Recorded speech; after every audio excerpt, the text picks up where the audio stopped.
Votre portrait par Damien Cabrespine. Je veux pas ressembler à quelqu'un, mais en même temps, c'est vrai que il y a des actrices, des comédiennes que j'admire énormément. C'est Bardot qui m'a donné envie de faire du cinéma, par exemple. Elle illumine nos écrans depuis le début des années 80. Génial! Elle est géniale! Actrice, réalisatrice, scénariste, chanteuse ou documentariste, Sandrine Bonner occupe une place à part dans le cœur des Français depuis sa découverte en ado rebelle dans le film À nos amours de Maurice Pialat. Depuis l'âge de 12 ans, j'avais envie de faire du cinéma.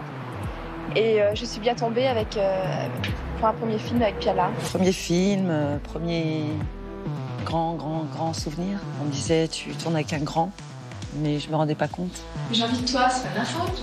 Illico, ce rôle lui ouvre les portes. Elle devient ce que l'on appelle communément la nouvelle star du cinéma français, Sandrine Bonner.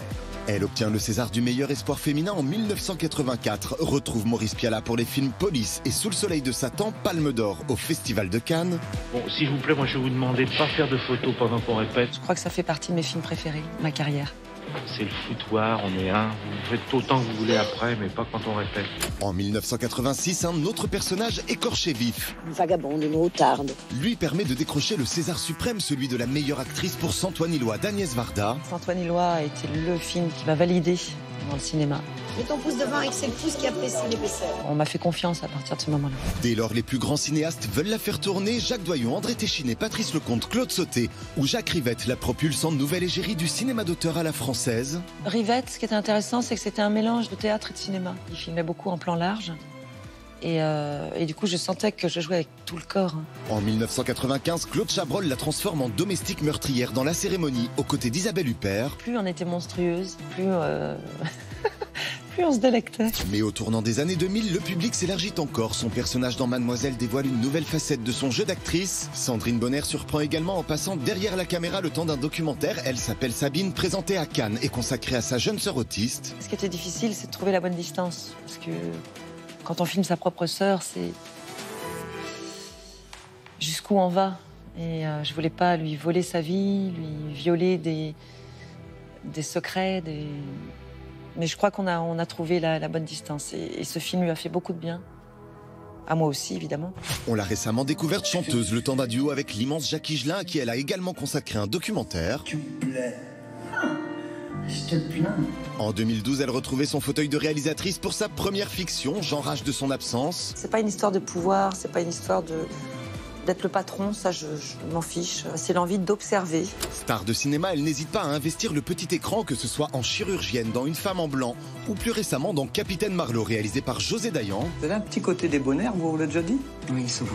Mais aujourd'hui, c'est dans les salles de cinéma qu'elle revient nous voir. Aider au séjour irrégulier d'un étranger est passible de 5 ans d'emprisonnement et d'une amende de 30 000 €. Un film politique pour une actrice qui s'est toujours investie dans les luttes sociales. Éclectisme, engagement et gourmandise semblent être les maîtres mots de sa carrière. Alors, dans ce portrait, on le voit et on le disait tout à l'heure, il y a souvent dans vos rôles, Sandrine Bonner, une compassion pour les déshérités. Est-ce que ce regard-là, vous l'avez porté dès l'enfant? Je rappelle que vous êtes dans une famille de 11 enfants, vous devenez même soutien de famille à un moment. Est-ce que cette envie, au fond, de regarder les autres, c'est venu de là? C'est possible. C'est possible. C'est vrai, quand on vient d'une grande famille, eh bien, on n'a pas le choix que d'observer les autres, de se mêler aux autres et d'appartenir à un groupe. D'ailleurs, je me dis que peut-être l'envie d'être actrice, c'est peut-être pour se démarquer de tout ça, puisque quand on est dans une grande famille, on vous appelle même pas par votre prénom, c'est « Allez, les gosses, à table !»« Allez, les gosses, au lit !» Donc, vous n'avez pas d'identité à proprement parler, quoi. Vous faites partie d'un groupe, encore une fois. Quelle place avait le cinéma dans cette jeunesse, dans cette enfance? Pour vos parents, c'était important ou c'était pas vraiment quelque chose qui faisait partie de vos loisirs? Je suis allée au cinéma à l'âge de 12 ans, pour la première fois. À la maison, il n'y avait pas vraiment de culture, il n'y avait pas de livres, on n'avait pas de magnétoscope. Le cinéma, je l'ai découvert à la télévision, en fait. À l'époque, il y avait de très bons films en prime time. Et il y a encore de très bonnes séries, évidemment. Dieu merci. Mais j'ai découvert effectivement les Truffaut, les Chabrol à la télévision. Non, on ne parlait pas culture. Mes parents n'avaient pas le temps, de toute façon.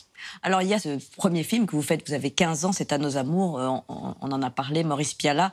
Est-ce que vous diriez que ce sont des rencontres qui ont fait que vous êtes arrivé dans ce métier? Je pense qu'en tout cas, les rencontres que j'ai faites m'ont totalement construite.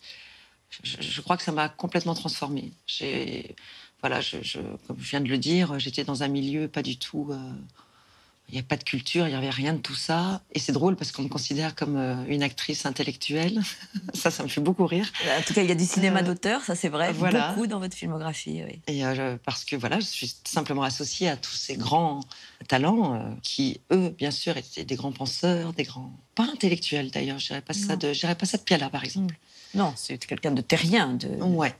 C'est ce qui vous a peut-être rapproché, d'ailleurs, au fond. C'est cette envie de spontanéité, de dire les choses de façon brute, peut-être. Et puis je crois quand on commence avec... je dirais que Piala m'a façonné. Enfin, quand on commence avec quelqu'un, enfin, il y a une empreinte qui reste. Pour moi, c'est comme une forme de tatouage, si je puis dire. Et pourtant, c'était pas facile, hein, on l'a un peu aperçu. Oui. Il avait ses humeurs sur un tournage et dans la vie, d'ailleurs. Il était très exigeant.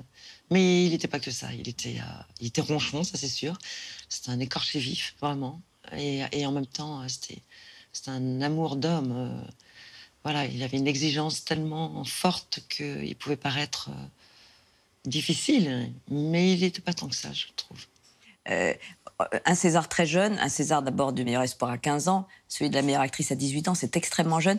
Est-ce que ça vous donne des ailes à un moment, vous qui au fond n'allez pas dans une école de théâtre, faites des rencontres, est-ce qu'on recherche une légitimité à être actrice? Non, j'ai jamais pensé comme ça. Je me sens au service d'un rôle, et c'est tout. Au service d'une histoire, surtout. Et ensuite, les récompenses, c'est très flatteur, ça fait du bien, ça fait plaisir. Mais je n'ai jamais été en quête de ça. D'ailleurs, le César de l'espoir, je ne savais absolument pas ce que c'était les Césars. Faut dire, je pense que vous aviez 15 ans. Oui, j'avais 15 ans. Mais voilà, encore une fois, ça fait plaisir. Mais on ne guide pas les choses, et heureusement, pour des récompenses.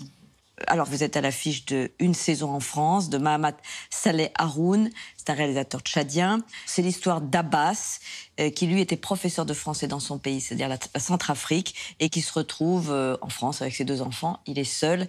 Et d'une certaine façon, c'est vous, Carole, votre personnage en tout cas, qui va l'aider. On va d'abord regarder un extrait. J'ai reçu du courrier pour toi. Encore? Ouais. Lettre recommandée. Monsieur Mahadir est obligé de quitter le territoire français dans le délai de 30 jours pour être conduit d'office à destination du pays dont il détient la nationalité. Je sais, tu tiens beaucoup à toi, moi aussi. Il n'y a plus de place pour les gens comme nous en France. Il faut partir. Et où veux-tu qu'on aille, Abbas? Moi, je reste ici. Et papa, il dort où? Avec moi?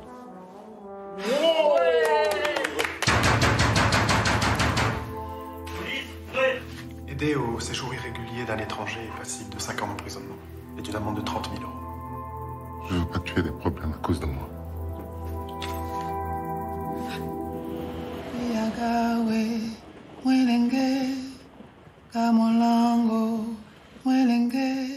Alors un film tout à fait poignant, une belle histoire d'amour aussi. On parle souvent, évidemment, en ce moment, des migrants venus de Syrie, de Libye, moins peut-être de cette Centrafrique ou d'autres pays d'Afrique. C'était important aussi pour vous de parler de ce drame et de cette situation? Oui, c'est important parce qu'on est de plus en plus confrontés à tout ça. Et qu'est-ce qu'on fait avec tout ça?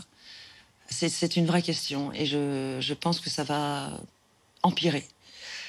Et alors, je ne sais pas comment on peut solutionner le problème, mais il y a tellement, et comme le dit si bien Haroun, on ne fuit pas son pays par plaisir. Il fuit la guerre civile, il fuit le danger de mort. Voilà, et c'est ce qui se passe dans le film, c'est le cas d'Abbas.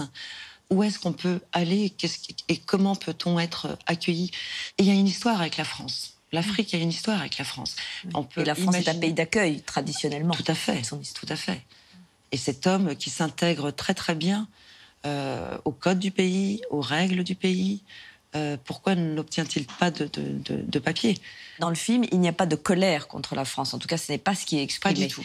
Il y aurait presque d'ailleurs une forme de résignation, parce qu'Abbas, à un moment, renonce à se battre. Oui, parce que se battre contre une administration, contre des lois, il n'est pas assez fort pour ça. Il n'a pas le choix, il n'a le choix de rien. Tout dépend d'une administration. C'est un constat, il n'y a pas de revendication, il n'y a rien de tout ça. C'est juste un constat de ces personnes qui arrivent là, qui ne peuvent plus rester là où ils sont. Et que fait-on de tout ça ?